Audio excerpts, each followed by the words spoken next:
Hello to my Delta 17A. Angela Nguyen, nice to have you.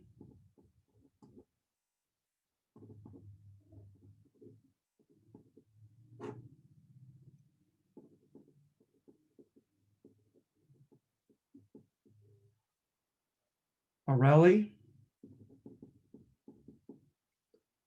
Aurelie, if you don't mind, hun, if you could text me, message me your last name so I can ensure that you get your extra credit. There may be one Aurelie in the class, but I'm not sure. Thank you.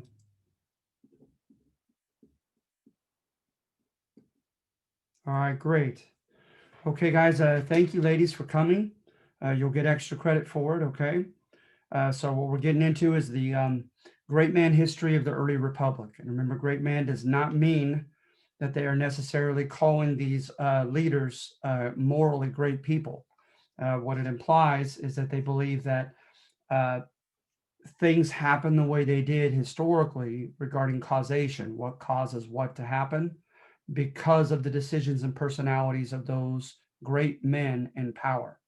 So great man histories, you look at the Civil War, you look at the presidents going up through Lincoln, right? And the leading senators, etc. That's great man history. So we're doing great man history here of the early republic of the first three presidents, right? And this also pertains to numbers, I believe, 20 through 30 on your second study guide, right? So on your second study guide, this should be, this should cover those numbers, all right? I don't see it at the moment, but I feel confident that that is the case. Yes, right here. Hamilton's system, number 20, through Jefferson's apparent contradictions on slavery, number 30. All right, so jumping right into it. Are there any questions as far as anything regarding the class, expectations, your assignments, Canvas, any at all? All right. Okay, I'll take that as a positive thing that all is well and you're not being bashful. So going right into number one, right, is you're doing great man history on Washington and Hamilton and saying that they had a lot to do with creating or provoking a two-party system. Because you'll notice in the Constitution, we don't have a two-party system established in that document. It just organically developed. And so you had a group of who were known as anti-federalists who had a problem with the Constitution. They thought it was not democratic enough. They thought it was way too centralized. Um, and some of them, of course, did not even join the 55 in ratifying the Constitution at the convention itself. Um, and so amongst those, right, uh, they they're going to form a party called the Democratic Republicans. And remember, republic is a mixed government of wanting some offices to be elected, some to be handpicked, right? Some short-term offices running for reelection, others perhaps for life. So it's kind of a mixture of an aristocracy ruled by the best, monarchy ruled by one chief executive, and democracy ruled by the people, the commoners, the demos. So at any rate, looking at this, right, what are some of the things that really got the former anti-federalists to really join forces institutionally and to make an actual oppositional party? Well, for one, right, they didn't like the vision of Alexander Hamilton. Hamilton was chosen as a Secretary of Treasury under George Washington, and he wanted us to become a commercialized, so commerce is trade, right? So he wanted a trade to connect region to region in our entire country with other countries. He wanted this big commercial giant to develop. He wanted us to be self-sufficient. So he wanted us to diversify and open up in lots of new industries so that virtually anything that American consumers could demand could be made right here in the States, and we don't become economically dependent upon someone else. He wanted a very strong credit system. because he knew, right, that that was the main avenue to the American dream. Arguably, the main avenues to the American dream were not college yet, as you can make the argument now, but they were either, they're kind of both, they were intertwined, land ownership and or loans or credit, right? Because it takes money to make money. So to start a business, you need capital to play with at first and to pay out overhead to your workers and for the cost of production, et cetera, et cetera. So at any rate, he wanted to ensure that a sophisticated credit system was available to all would-be entrepreneurs, all would-be business owners and starters. All right. Um, he embraced urbanization, wanting the country to become city oriented, and all that that implies. And of course, you go back to Mesopotamia, and you get those same age-old stereotypes. The agrarian people contending that the urban people did not work as hard, were out of touch with reality, um, were arrogant, um, and lived luxuriant lifestyles. Then you get the people in the city contending that the rural folk are ignorant and uneducated, provincial or narrow-minded, and only know the worldview of their own little locale, their own little town or village. And so you had that, of course, here. America was no different. And so the other side, so to speak, Patrick Henry, Thomas Jefferson mainly, they contended for the opposite.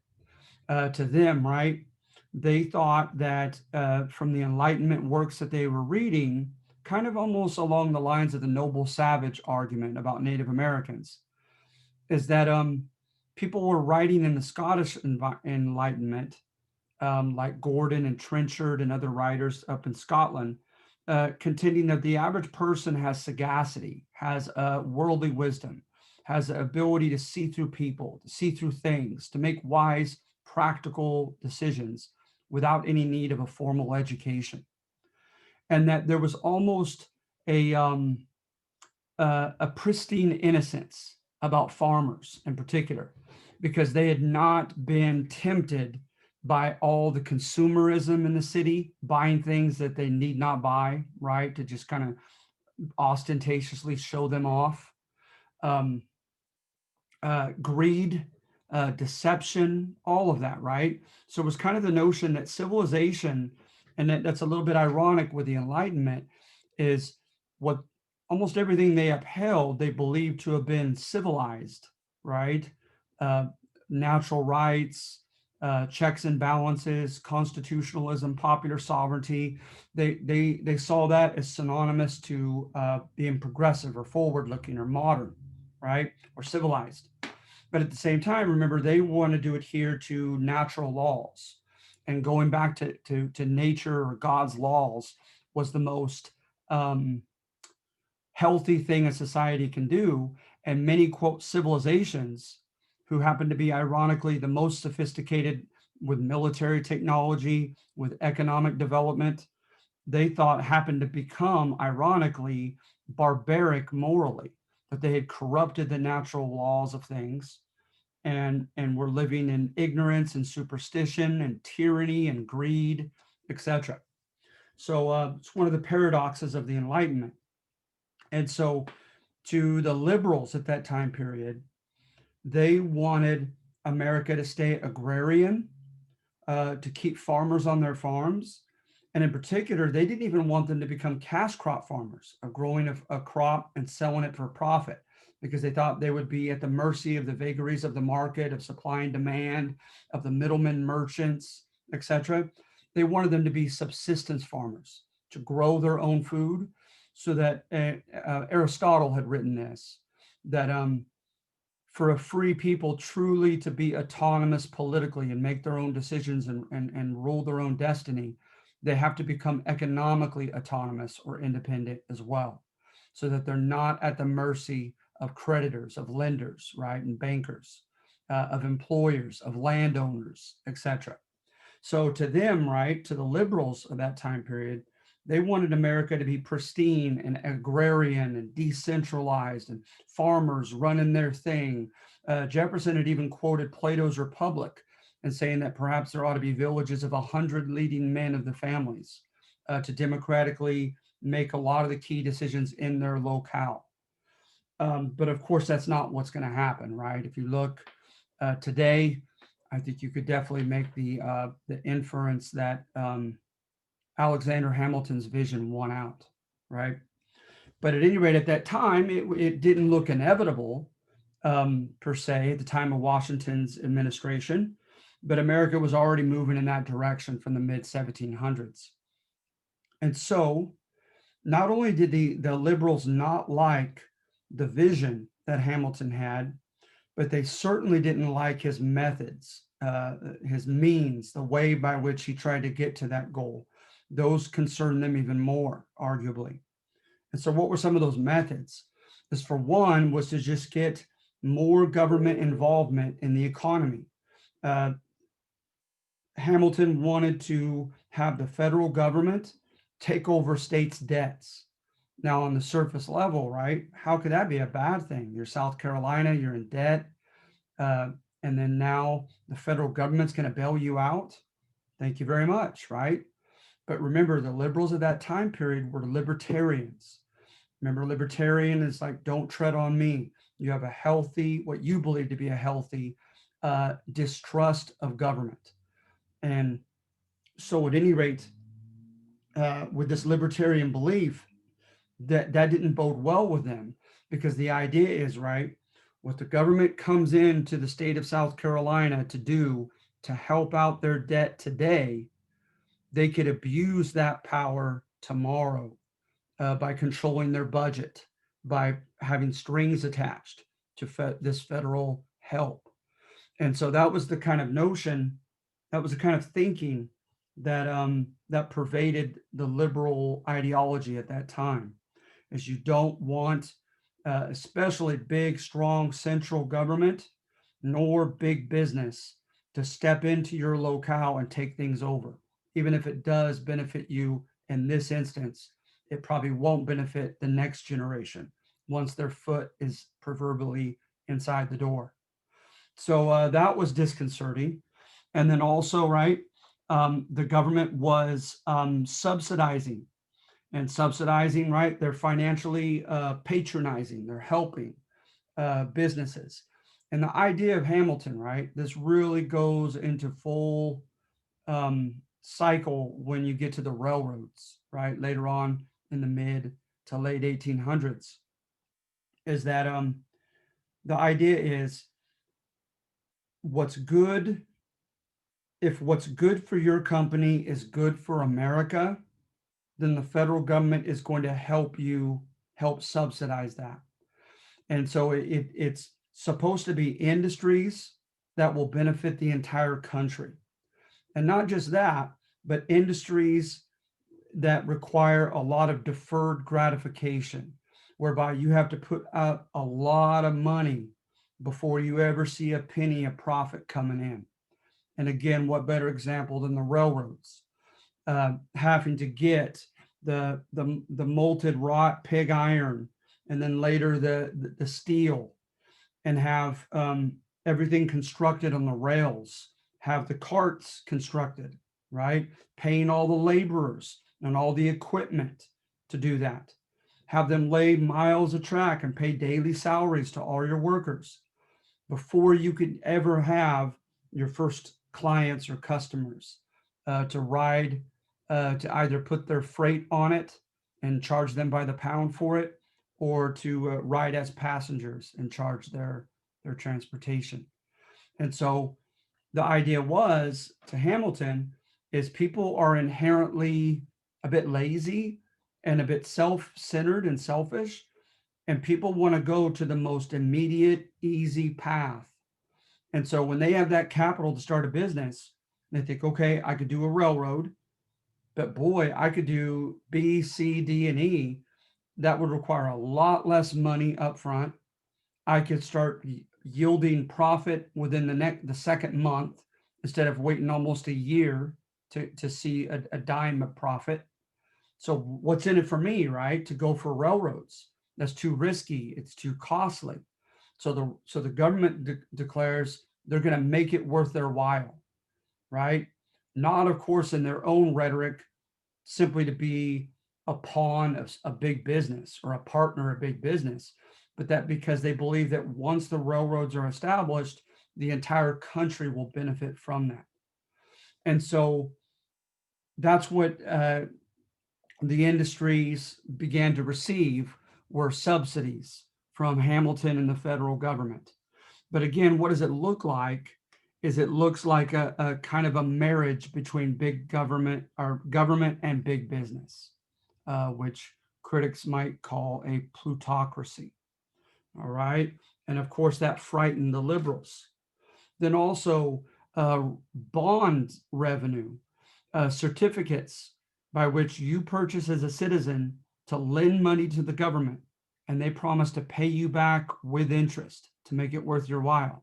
But they deliberately take their time in paying you back, and you have to wait a while to get your money back. All right. And there are various reasons for that. But at any rate, who has extra money to lend to the government on a significant scale, at least? The wealthy. So it was the wealthy oftentimes, right? The well-to-do who had the discretionary income to invest in bonds, purchases, and lending money to the government. And so again, it looked like Hamilton was buddying up with big business, with the wealthy in a plutocratic type fashion. And then also to help raise money to be able to subsidize things, right? He, for one, put taxes on imports. The idea was, right, is they likened it kind of like today, maybe to like training wheels for a bicycle, that certain industries, when they began to develop, they only have so much capital to play with. So they can only afford to pay so much in their overhead. They can only pay so much in salaries, pay so many workers. They could only buy so much machinery. They could buy machinery only of a certain type of quality, right? As they're trying to get on their proverbial feet. And so then when they crunch the numbers and they make whatever product they're making, they can't go below a certain price for that good unless they start losing money. Contrast that with the Rockefellers of later on. These gentlemen could sit on money and lose it for a while and still do well. They had the money to lose. So the big guys, all they have to do is undersell you, kind of pull a Walmart on you, if you will. And so then the big guys come in and they set their price at 70% of what your price is. And the consumers habitually buy their product instead of yours because it's a better deal. Not only a better deal, but sometimes it was even better quality because with more capital, the bigger guys had better machinery, more workers, and can arguably put forth a better quality product. So it was very hard to make it in the beginning stages. It was a bit Darwinian, so that when you're a beginning industry, you could easily get crushed by the big guys that come in from England and Flanders or Belgium and areas of Europe who are ahead of the game and undersell you with their products. So Hamilton put import tariffs on them, right? But another thing he did is issue taxes. And one, ironically, was on tea. And notice, the president is elected by electoral college, not popular vote, and he handpicks his cabinet members, who, of course, 2/3 consent of the Senate they must have. But still, that's not a popularly elected dude that we have as a Secretary of Treasury in Hamilton. And he is giving unilaterally, he's issuing taxes to be paid to help fund all this, right? And so remember what we had fought for? Remember, like with your quizzes and so forth in chapter 6 and the 5 and 6, just that no taxation without representation. Remember Article 1 of your Constitution. All laws that pertain to taxes must originate in the House of Reps. But now it's an unelected dude in the executive giving taxes without our consent. So again, the liberals were in an uproar. And then also, of course, he created a bank, a national bank that was partly private with wealthy bankers and their stock and their capital put into it, but about 3/5 government. And so it was a mixture of a private and a public bank.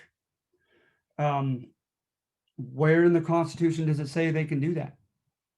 That's a rhetorical question. The answer is already implied. It isn't. You won't find it.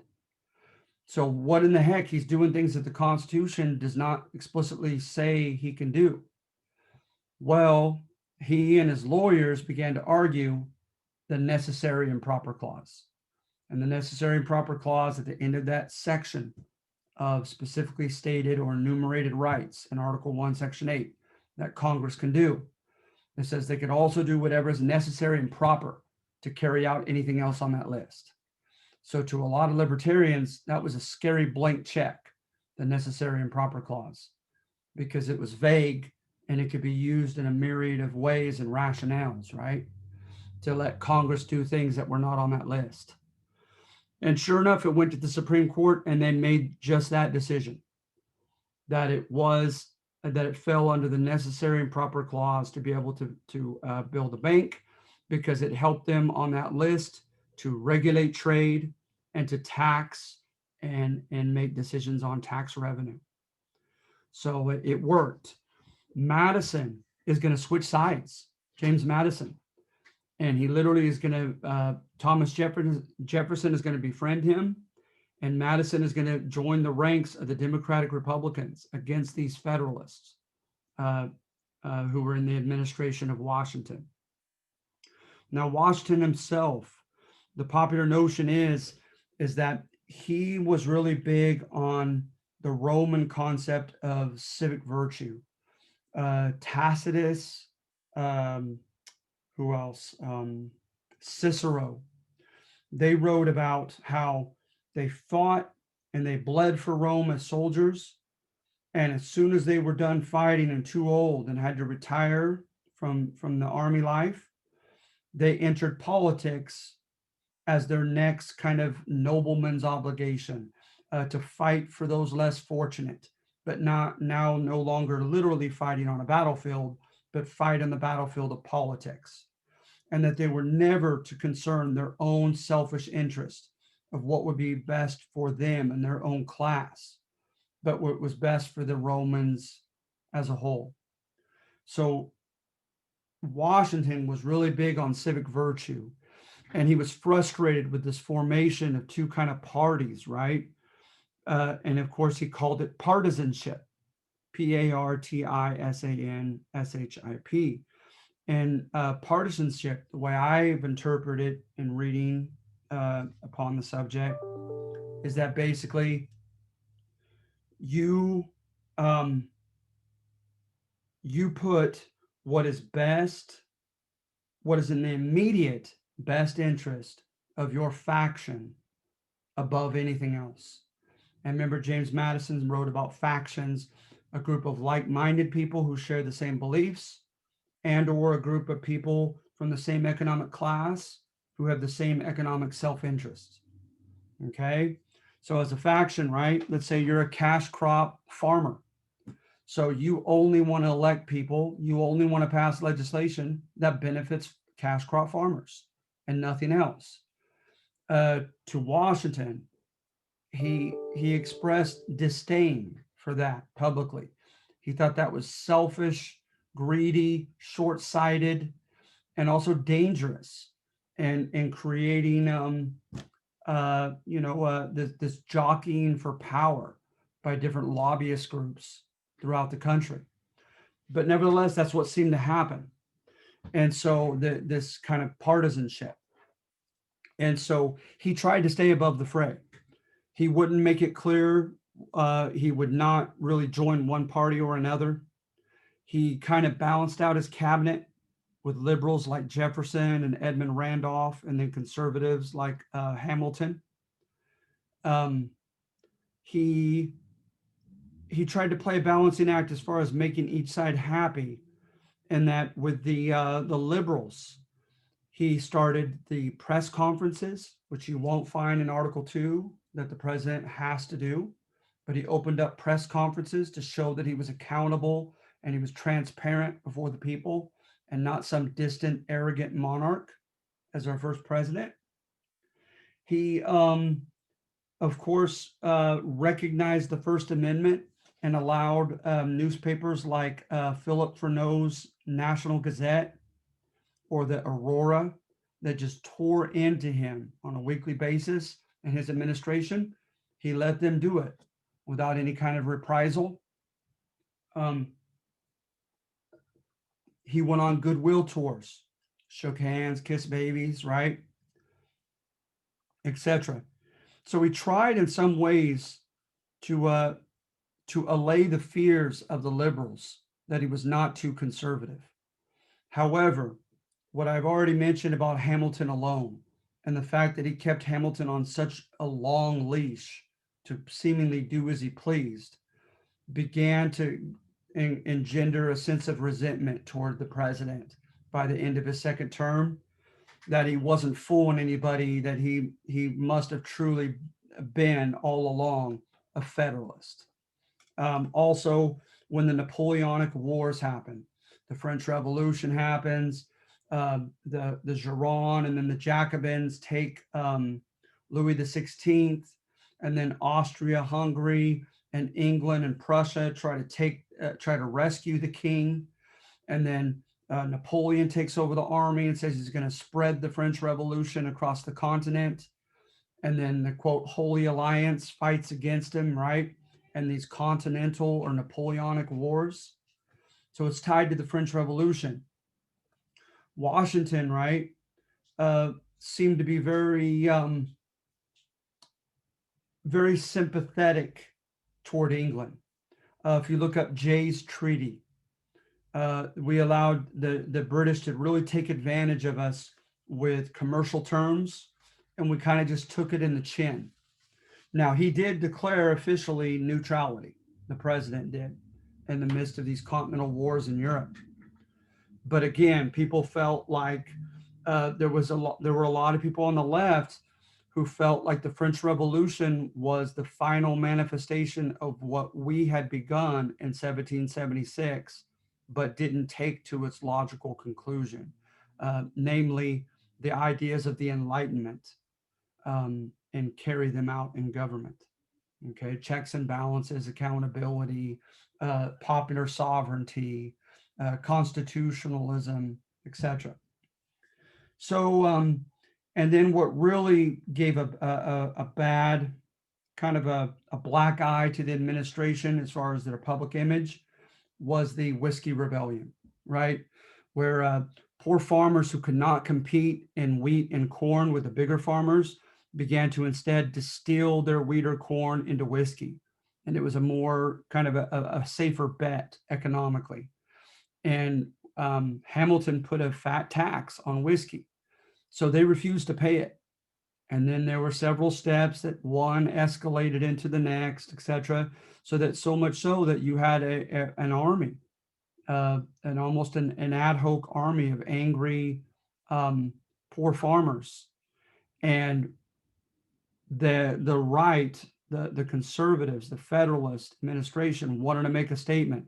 They sent a 13,000 man army after the Whiskey rebels, and the rebels threw down their arms. And so that really made a statement, right? That we're for law and order. That Shays Rebellion that happened under the Confederacy, we are not going to tolerate under this new, stronger national government. All right. Any questions on that? All right, and then the next one, the next section, and some of the next questions on the test is the historian David McCullough on John Adams. Is what he writes, right? Is he's trying to rationalize why John Adams lost re-election, and as our second president became our first one-term president. All right, and he does a lot of kind of great man biography stuff early in the book, where he really tries to get into the personality of John Adams. John Adams, right, was in many ways a very insecure man. His stature, he was very short and small. Matter of fact, they told him from his body stature that he tried to volunteer to fight in the Continental Army, and they said, no, we need your brains and your pen in the Continental Congress instead. and they refused to enlist him to fight. And he had a deep sense of his pride being wounded, his sense of masculinity being wounded by that incident. And he demonstrated those feelings more than once. Um, he also was known to be a bit petulant, kind of quick tempered, very easily annoyed, had lots of like quirks or eccentricities, little quirks about him, but he was not tolerant toward quirks in other people, supposedly. Uh, Thirdly, he's depicted as being brutally, to his own detriment, honest, to the point like with the famous case with Hamilton, when he told him, something, I don't like you personally, and began to list several reasons to Hamilton's face why he did not like him personally. And that's supposed to be his main ally on the right. So at any rate, and then you also get notions of him making a lot of pious contentions in his speeches, in his private letters, and in primary source quotes of him speaking to his wife and family and his kids, etc. He was very vocal about being a Christian as the president, and felt as if, by his own words, if they could be taken at face value, that he was constantly aware of the fact that God would judge him when he died, uh, by his deeds and his decisions. So, with that having been said, what McCullough does is he turns his failure into a compliment. And he says, this guy was just simply too independent minded, too honest, too virtuous for his own good. Politics is a dirty game, McCullough contends. You almost have to be willing to be inconsistent, not take a really strong stand, be willing to switch and swap and flop on where you stood yesterday as opposed to where you stand today, but simply look at the main allies you need and go with them, whether you believe in what they're doing or not. And he said John Adams was too good of a man personally to do that, and too prideful. And so, hence, he's going to end up alienating himself from both sides, his own right and the left. Okay. So, the left, pretty easy at the Constitutional Convention, in the written debates between he and Jefferson. John Adams wrote some very arrogant things about popular democracy, basically saying that the masses oftentimes are asses and they get things wrong. They're led by emotion. They want instant gratification and they don't think about long-term results or consequences. And so, hence, the republic he thought should not be too democratic. That did not win over much of the left, needless to say, right? He was for a strong central government, needless to say. And a lot of people on the left were more for states' rights. Also, when he became president, he made it very clear that he did not agree with the left that the French Revolution was a manifestation of the Enlightenment, right? That the French Revolution had extended and finished what we had begun in 1776. That they drew it more to its in the Enlightenment's logical conclusions about egalitarianism, everyone on equal footing, no more class differences and privilege for some and not to others, and democratic government. And so the French Revolution, right? Uh, you had people like Thomas Jefferson, who actually traveled to France and helped actually look over the Declaration of the Rights of Man, that famous document, and help proofread it, actually. But on the contrary, with John Adams thought that the French Revolution was excessive, that it went way too far, and it very visibly um, brought about his disdain, almost a hateful looking down upon the French Revolution. For one, right, as a Christian, even though he wasn't a Catholic Christian, the fact that and following some of the writings of the Enlightenment, the Jacobins did away with the first estate of the clergy and all their privileges and all their separate law courts and systems, all that taken away, their funds taken away. They shut down the Cathedral of Notre Dame and turned it into the goddess of reason, temple. They declared an end to the year 1793 and contended that it was year one of reason because they wanted to take France off the Gregorian calendar that was supposed to have been based on the birth of Christ. They were no joke as far as they're going after the Catholic clergy and the Christian religion. And not to mention, they beheaded some of the Catholic priests. And so to John Adams, he thought, good God, this movement has joined the spirit of the Antichrist, of the devil. And so and the fact that they were declaring war on the nobility, and just by identification to your class as a nobleman, you were declared an enemy of the state and could be executed by the infamous guillotine that chopped your head off. And so to John Adams, he was sickened by the French Revolution. He thought it went way too far, way too violent in its class warfare, way too irreverent in its attack upon the Catholic Church and Christianity in general. And so when he came in, he was automatically very tough against Napoleonic France and wanted to ensure that our neutral rights, our international rights as a neutral country would be upheld and enforced. And that is they were already meeting in conventions. It's not going to be really turned into a codified thing until the Crimean War, about 60 years after this.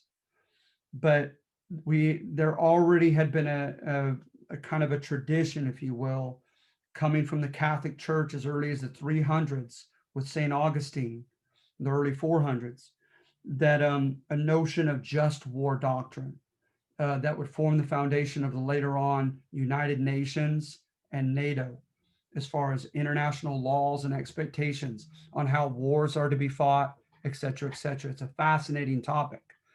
So it had already been kind of decided for centuries that one tacit rule that was expected is that when two belligerent countries, two countries formerly at war, are fighting, a neutral country has the right to trade with one or both of them, as long as it's not on the contraband list.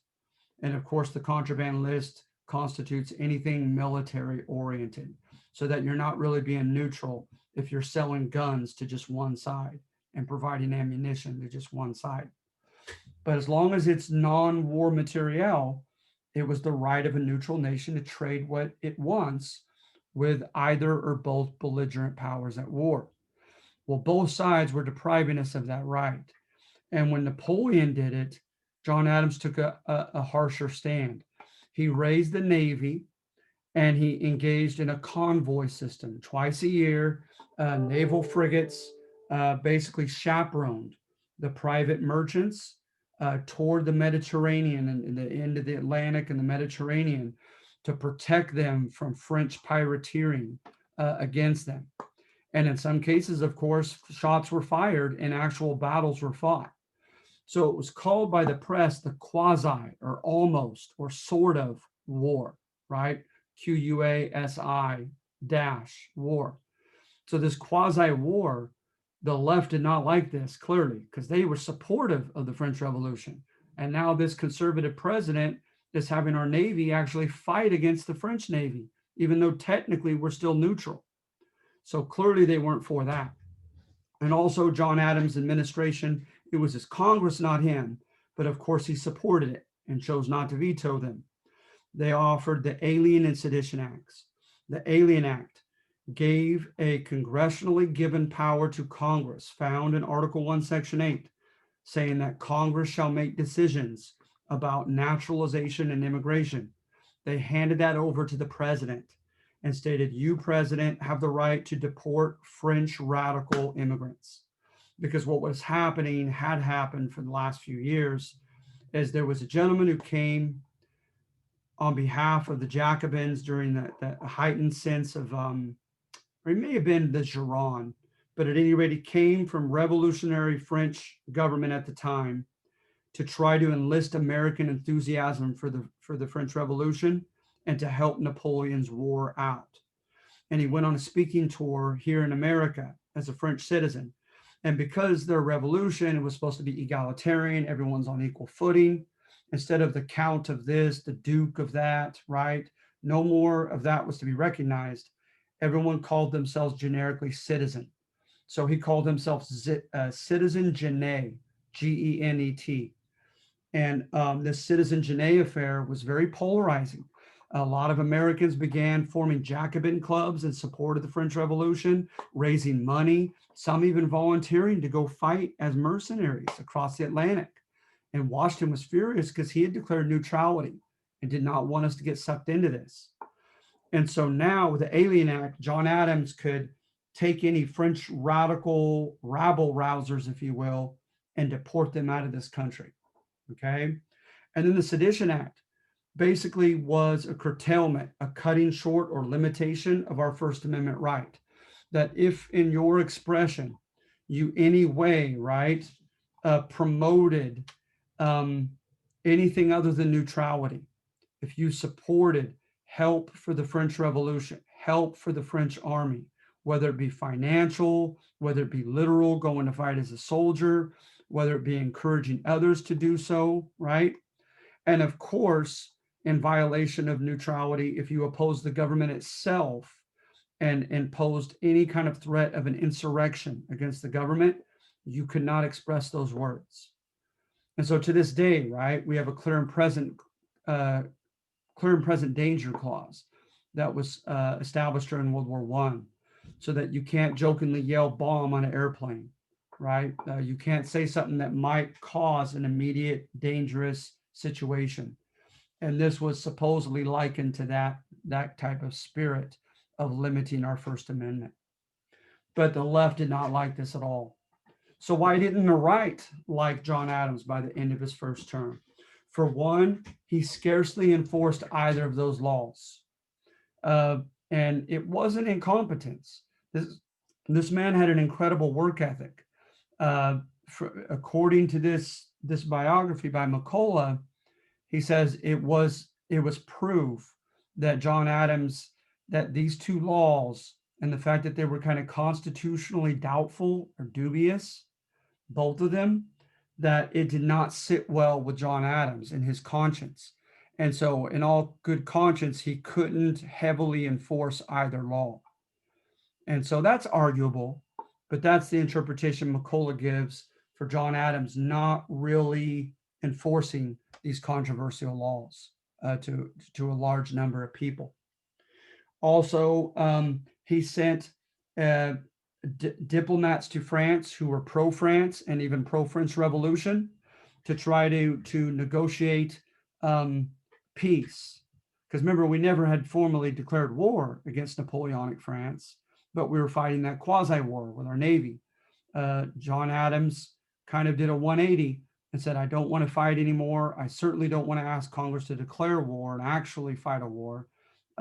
Let's do whatever we can to sue for peace with Napoleonic France. So the people on the right were furious. Like, wait a minute, you took a stand early on. You were pro England. I thought the French Revolution was too radical and godless and violent. But now here you are kissing up to them, ensuring peace. I thought we were going to go ahead and fight and make sure that the radical ideas of the Napoleonic Code are not imposed upon Europe. So at any rate, he alienated the right in that sense. He alienated both the left and the right, being so anomalous or out of the ordinary, and being for the Haitian Republic and Santo Domingo or Haiti, the slaves under a guy, I'm going to butcher his name, but Toussaint Louverture. These black slaves rose up in rebellion. And at one point, the argument, the anecdote was, as they had almost killed nearly either killed or chased off the island, every white Frenchman out of Haiti, these black slaves. And so they're eventually repelled and defeated and punished. But for a while, they were recognized by some countries, including John Adams, as their own country of Haiti. And John Adams basically wrote and said, good for them. They could prove to the world that people of black African blood can create and operate a republic just like anybody else. And he was an abolitionist, as was his son after him, John Quincy Adams. So that alienated him from both sides. And then there was something called Fry's Rebellion. where there was a rebellion, there was a rally. Mr. Fries was giving a speech. People started resorting to violence. They wanted to kill Fries for his incendiary words, provoking the crowd to violence. And John Adams pardoned him and said, technically, as a former lawyer, that he had not done anything to explicitly endorse violence. And the people did that spontaneously, and it wasn't Mr. Fry's fault. The right wanted to see Fries executed as a statement, again, kind of like the Whiskey Rebellion, to let the country know that law and order was going to prevail in this country. And then, of course, he let it be known to Hamilton and others that he did not like Alexander Hamilton on a personal level. And that was a powerful enemy in his own party to make, which he would somewhat come to regret. So he's going to lose re-election to Thomas Jefferson. All right. That's our second president, John Adams. Any questions? All right. And then lastly, Jefferson. You look at a couple that I have sections on Jefferson. And remember, no matter how many you choose, because I think I asked you to do 2, please read all 4. I believe there are 4 for the next test. Hofstadter's thesis states basically that Thomas Jefferson, his public persona as a man of the people, as a democratic leader, he thinks a lot of it had to do with projection psychologically from childhood trauma, and also in compensation regarding wealth guilt. So Thomas Jefferson was reared, the way he was raised, pretty much no different from a nobleman. He never had to work with his hands. He had the finest tutors brought to him until he went to some of the finest universities in the Western world. He had ample time to read the classics and read the Enlightenment works without having to go to a daily job, largely on account of his mother, Jane Randolph, and her parents. But his mother married down to his father, Peter Jefferson. And Peter Jefferson was of just the upper yeoman class, barely had become self-sufficient and moved away from sharecropper status, and was certainly nothing even approximating nobility. So technically on the social and political and economic scale of English politics and tradition, his mother, Jane Randolph, married down to Peter Jefferson. But Peter Jefferson was widely reputed to be a respectable man, hardworking, had integrity, and was well liked. So at any rate, under the English laws of coverture, Peter Jefferson gained everything that Jane Randolph inherited from her rich, noble parents of Scottish noble heritage. And they were furious about this. So to try to ice things over, smooth things over, Peter Jefferson, their new son-in-law, said, how about you continue to live in this house? I'll come and live. We'll all live together. Well, supposedly it was a bit of a psychologically and verbally abusive environment, according to historian Richard Hofstadter, whereby the son-in-law, Peter Jefferson, was constantly and cruelly reminded of the sentiment of his mother-in-law, especially, that he was not good enough for their daughter and did not deserve her, and that she married down to him and could have done better. So Jefferson is depicted by this book and in many other biographies.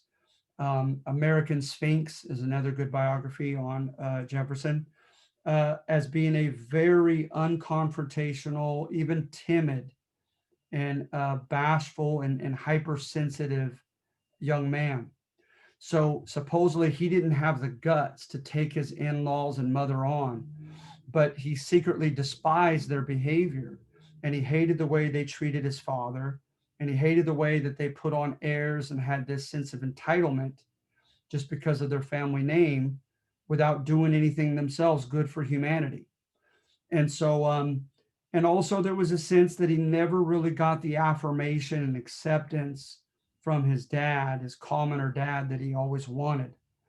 And so as he grew up and on Monticello, where he lived in Virginia, etc., he was constantly trying to join the laborers in the architects in constructing his own edifices and helping to build things. He established a nail factory and was trying to work side by side with his slaves and getting the nails produced.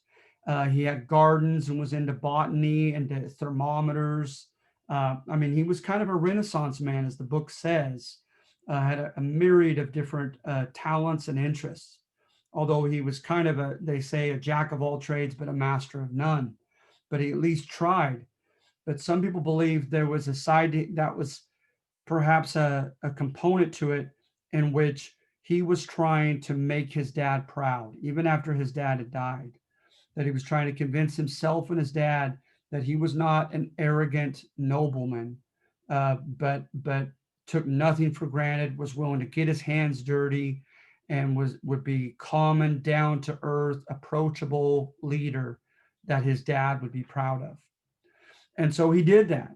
When he was president, he opened up the White House to anyone to come in. There were a couple elderly, poor neighbors to the White House itself there as they were beginning it in DC in his term. And they would regularly come for dinner and he would entertain them. And in some cases, he would have a nobleman from France, with the Restoration, when the French Revolution failed and the Napoleonic Wars failed, they had a restoration of the Bourbon monarchy. They would have sometimes literally aristocrats from Europe coming to visit him and statesmen from different countries. And he sometimes would ignore them and lavish all his attention upon the poor widow neighbor, talking about something as mundane as her tomato patch and how to better grow it and cultivate it. And so to some people, they think that there was a degree of passive aggression, that while he couldn't stand up to his grandmother and to his mother for their arrogant attitude toward his dad, he could stand up to other people who had that same entitlement and arrogance, right? And living in a world that was before the French Revolution, a world of privilege and deference and knowing your place and subordinating yourself to superiors, that he had a disdain for that came from his psychological issues as a kid. Because when you look at democracy, right, the degree to which he wanted democracy, Jefferson was fine with having an upper house, a Senate that was not popularly elected, that had checks on the popularly elected House of Reps. He was not that democratic. He even agreed with John Adams that most of the time in his generation, the majority will get things wrong because they're uneducated, they're unenlightened, and they don't have the experience or the leisure to prepare for governing. And a lot of them lack self-control. And so he had that kind of arrogant attitude toward the common people. That's why he advocated what he called a crusade against ignorance, where he wanted a public school system created throughout the whole country, whereby kids could become educated, literate, enlightened, skeptical, critical thinkers, and which would make them much better capable of choosing officers above them and as running as officers and serving as elected reps themselves. So anyway, you have the fact that Jefferson was a libertarian. He wrote against slavery in the Declaration of Independence and in his private correspondent letters with a French friend, which one of his friends, Madison was one of them, secretly put together and published, and it became known as the Notes on the State of Virginia. It's a very interesting book, and that's right from Jefferson's pen and his opinion on a myriad of topics. And one of them is slavery, and he tears into slavery, right? And he had written also against executives doing anything that the Constitution states that does not explicitly state permission for them to do. He said it's a power grab and it's a step toward tyranny. Well, how ironic with a lot of these things, right? When he becomes president. So first of all, he hated Hamilton's system, a national bank subsidizing big businesses, created infrastructure, connecting different cities across the country, right? Import tariffs to protect our manufacturers, bond certificates for the wealthy purchasing them and lending money to the government. He did not end any of it. When he came in, he put in a kind of leftist Secretary of the Treasury. And the gentleman, after doing some investigation, came back to him and said, basically, the octopus's tentacles are in too many things. There are too many loans out to too many farmers, to too many beginning businessmen. There are too many industries that have hired too many people that are dependent upon this national bank and these subsidies from the government, that we can't just cut it off. It will have a disastrous domino effect economically on the entire nation. So supposedly, grudgingly, Jefferson says, fine, we won't kill Hamilton's system, right? Education. Jefferson tried when he was governor to have a system kind of likened after Plato's Republic book, where it's free, subsidized school, public school for everyone. The best and brightest kids who score the highest move to a second level. The best and brightest among them move to the collegiate or university level, and the government pays for all of it. It did not pass by his legislator. Well, he brings forth as president in his State of the Union address advice that there needs to be a public school system throughout all the states. But it doesn't happen because it's not under Article 1, Section 8. And arguably the 10th Amendment says, right, whatever is not explicitly given to Congress, nor necessary and proper, is reserved to the states. So it had long been decided that education is a state issue, and it's up to each state. So as the president of the whole union, he had no power over the states in that endeavor with education. So not much became of that. Partisanship. He was all about intellectual autonomy. He had like a quote where I'm loosely paraphrasing this, where he said, hey guys, error has, we have nothing to fear. Truth has nothing to fear from error. That especially as more and more the population is becoming educated and honing their critical thinking skills, do not hush anybody who has any crazy, even dangerous sounding idea in the public sphere, whether he does it through a newspaper, a speech at a rally, right, etc. Don't silence anyone in the name of freedom, like Voltaire, right? The guy all about freedom of expression. And he said,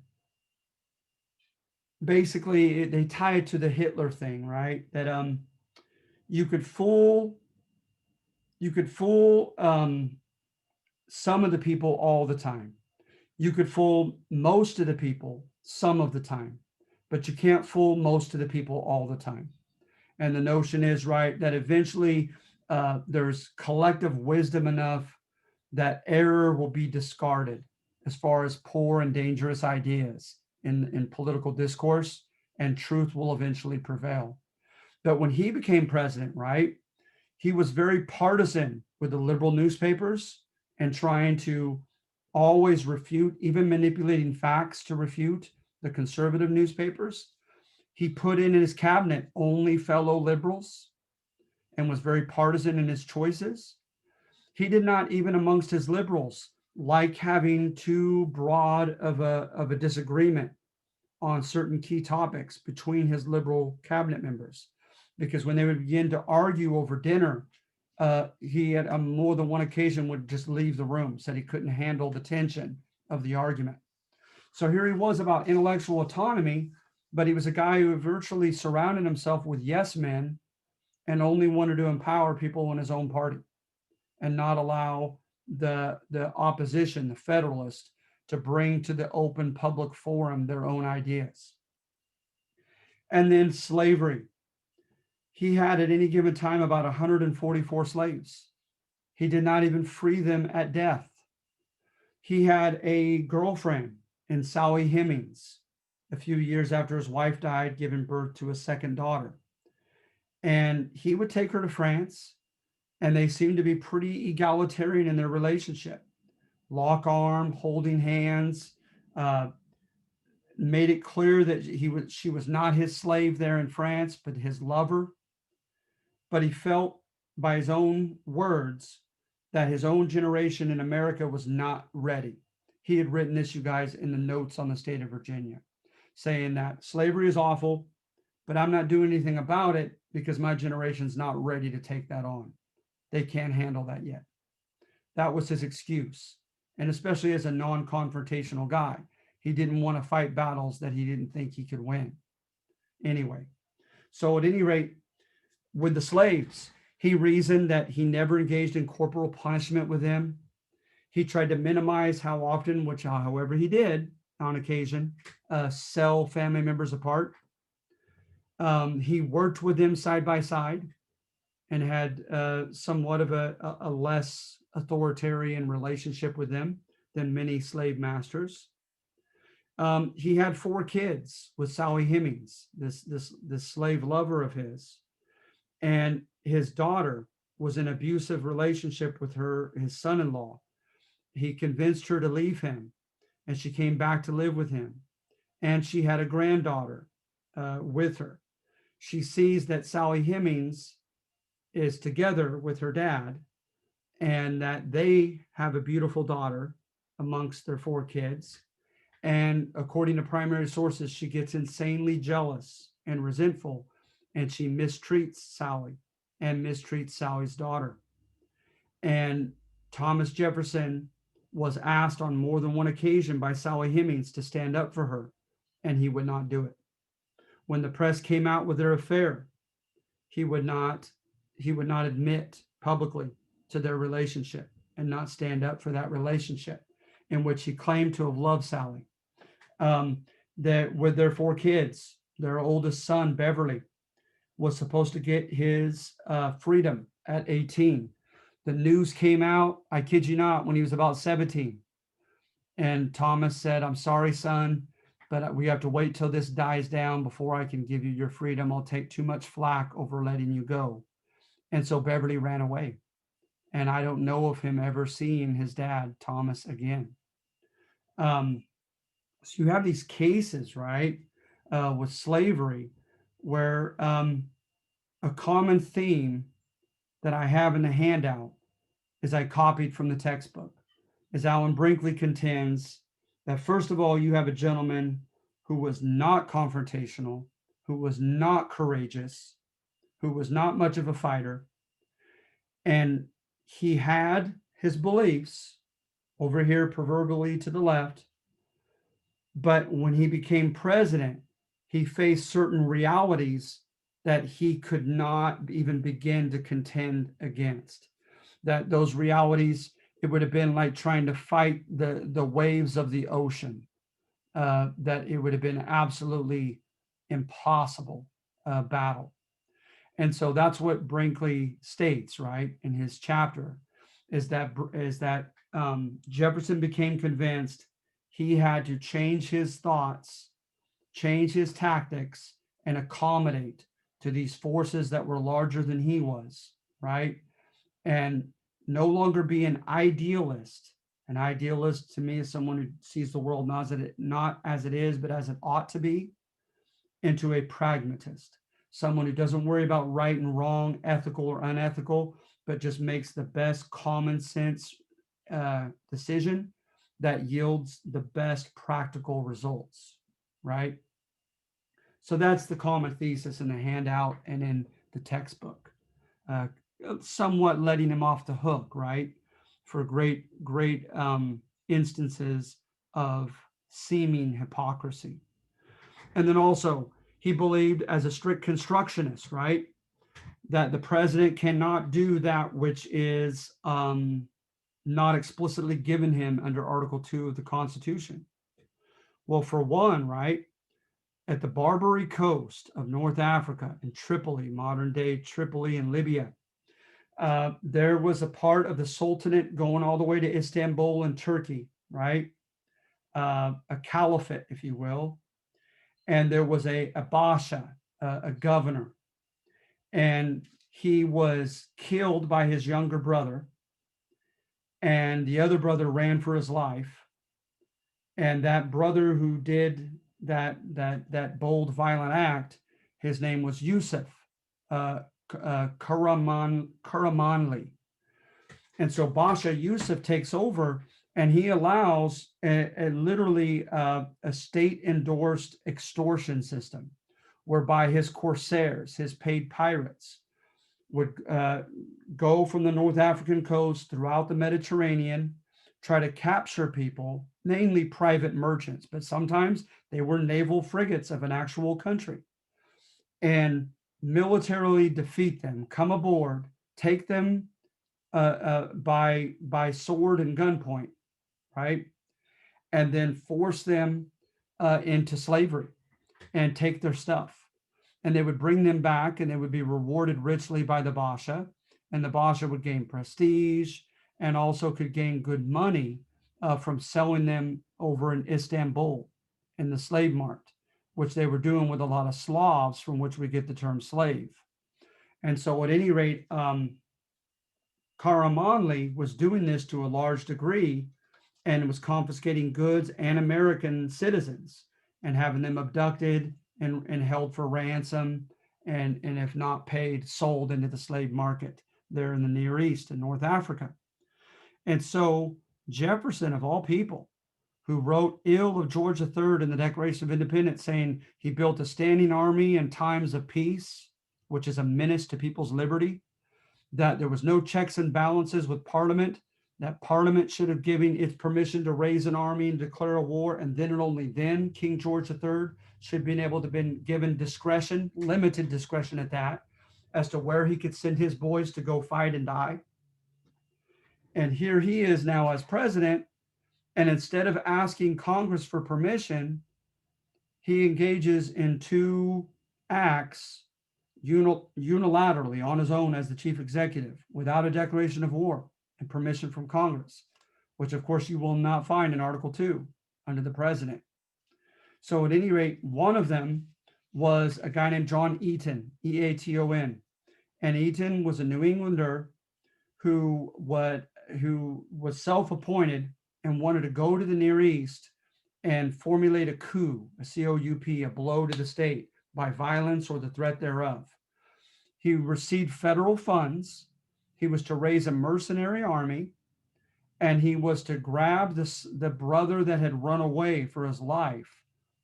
His name was Ahmed. Grab Ahmed, formulate an army under Ahmed, and overthrow Yusuf. And then, of course, the first thing Ahmed would do when he took the Basha position was to formally quit this extortion, piracy policy against foreigners. But it did fail for reasons we don't have time to get into. But it was an attempt to overthrow a foreign leader without even Congress being complicit in this. And then also he sent the famous USS Philadelphia, a naval frigate that was tricked into pursuing these small Muslim caravels led by corsairs that led them up on Coral Reef and got their ship stuck. And they were taken for ransom, over 100 of them. And these are naval boys, right? Young men who are now prisoners of war, virtually, without a war, obviously, and held by the brother Yusuf there in Libya or in Tunisia. So at any rate, at that point, Congress got involved. They sent an expedition under a guy named Stephen Decatur, Decatur. There were some heroics and blowing things up, and finally purchasing the freedom of these American soldiers and getting them back. With one exception, as a little silly aside, one of them took the offer of the Muslims to convert to Islam, and he in turn became a leader over them. And they tried for years to try to get him extradited back to the US so he could be executed by our military as a traitor. So at any rate, this known as a Tripolitan or Barbary Coast War, Jefferson got us involved in it without Congress's permission. How ironic is that, in light of what he had written against George III and in previous writings about executives and what they could and should not do. Then also, as a strict constructionist, nowhere does it say the president can purchase territory. And as you read in the book, he tried to purchase New Orleans itself and access to the lower Mississippi River. And his ambassadors, Livingston and Monroe, bought the entire Louisiana territory instead. And he did not disagree. He did not reprimand them. Matter of fact, he congratulated them and said, hopefully the good sense of the country will forbid me, not forbid me, will forgive me, will pardon me, in light of the fact that the Constitution does not state that I had the power to do such. And Congress did, after the fact, okay it, ratify it as a treaty by 2/3, and it doubled the domain of our country. And a couple things is the people that were in there. You had the Cajuns in the southern region. The Cajuns, right, were from Acadia, Canada. Prior to that, I don't recall where they were from. I apologize. But in Acadia, after the Quebec Act had granted full citizenship rights, including the right to stay Roman Catholic, and have it officially sanctioned by Great Britain at the end of the French and Indian War, the Acadians still revolted. And so the British were like, how in the world that you're being ungrateful, right? We give you full citizenship rights and then you rebel against us. So they forcefully exported deported some of them to Louisiana. And they formed the demographic known as Cajuns. And so they had a rebellious attitude and reputation. And then, of course, the Creoles. And the Creoles were the French gentlemen born in the Americas, and they expected to have all the rights and privileges of the big people, right? I don't remember the French terms, but literally for the nobility, it's the big people and the little people, as the English translation. And so they were very elitist, right? And then for a while, back and forth, it belonged to Spain. So you had Spanish civilians that were living in the Louisiana territory. And then, of course, you had the runners of the forest, the courriers de bois. The runners of the forest were the mountain men who came and oftentimes intermarried with Native American women and earned their living by hunting and fishing, etc., and showing up at the famous rendezvous points to trade. So when Jefferson looked at the demographics of people that were living in that region, he said, basically, I don't trust them. I don't trust their patriotism under the new flag of stars and stripes. I don't trust that they're accustomed at all to self-government yet and to running their own government and electing amongst themselves their own leaders and making wise decisions. So in very paternalistic fashion, he said, I'm just going to declare this a general unincorporated territory. Okay. Are we talking about number 27 on the study guide? We are. We absolutely are. Okay, Angela. So yes, that is true. So the contradictions, right, is nowhere did it say, and he was a strict constructionist as a libertarian. You could only do what the government says you can do. Well, he purchased his territory and the Constitution did not say he could do that. So there's one contradiction. Two, the type of government he inaugurates when he purchases it, right, is very undemocratic. He put in a hand pick of council of 21 men, one in the South, one in the North. And you look at the area of the Louisiana territory, it's like future like 19 to 21 states. It's crazy how huge of a swath of the country it is.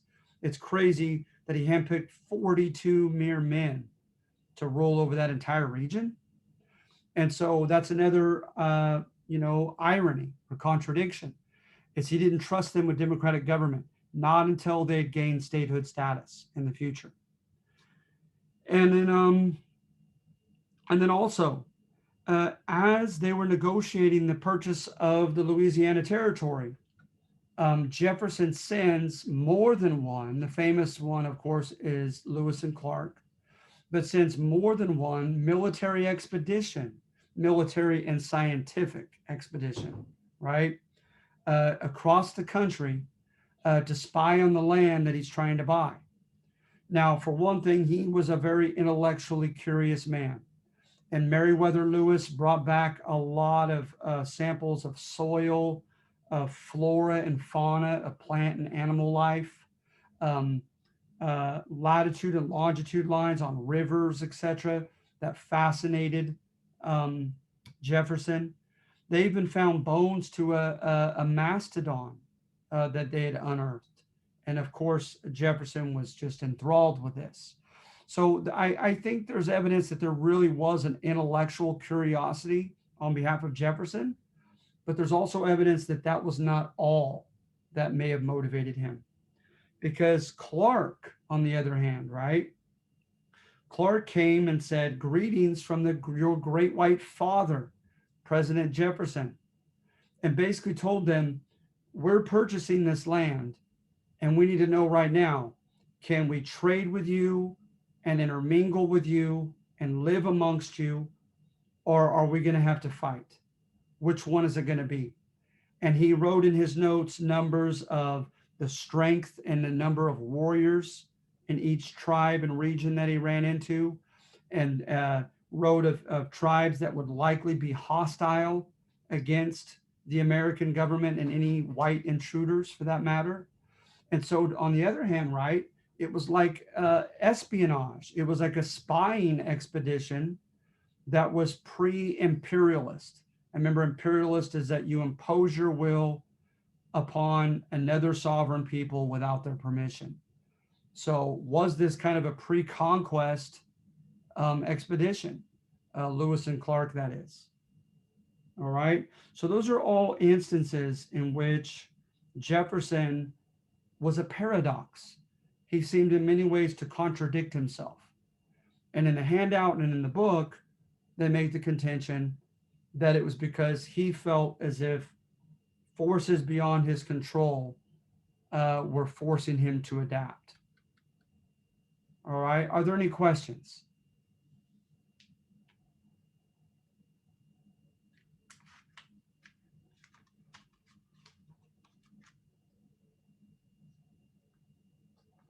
All right. So please remember, you're doing the Great Man Early Republic assignment by Sunday night. And you're also doing chapter 7 quiz by Sunday night on Jefferson. Thank you for the thumbs up. All right, Angela. So I hope this was helpful, you guys. And again, you know how to contact me, preferably Canvas message. And I'll try to stay on top of everything and try to play some catch up on your grades. So you guys have a good day and a good weekend, okay? And Angela and Areli, you guys get extra credit. I appreciate you for being here. So have a good day, okay? You're very welcome, Angela. Thank you. All right. Bye-bye.